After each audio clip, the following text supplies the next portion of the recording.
একটি শিক্ষণীয় সুন্দর গল্প। একবার সম্রাট আকবরের প্রাসাদে কেউ একজন অসুস্থ হয়ে পড়ে। রাজকীয় বৈদ্যকে ডাকলে তিনি পরামর্শ দিলেন যে রুগীকে উটের দুধ খাওয়াতে হবে।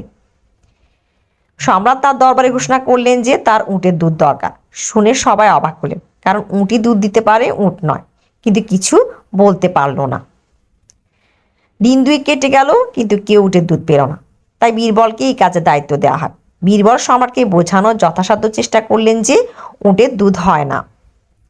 কিন্তু তিনি বলেন, রাজবৈদ্য যখন এটি বলেছেন, এটি অবশ্যই আছে, যে কোনো জায়গা থেকে নিয়ে আসুন।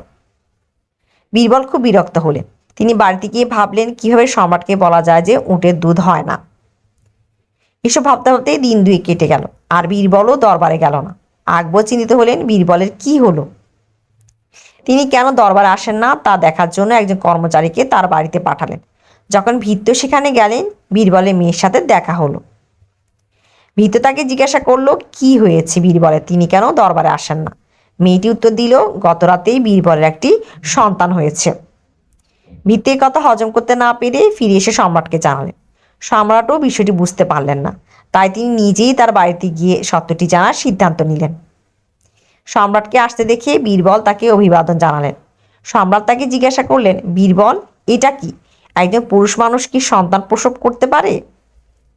বীরবল বিনয়ের সাথে উত্তর দিলেন, হুজুর, যখন উট দুধ দিতে পারে তখন পুরুষ কেন সন্তান প্রসব করতে পারবে না?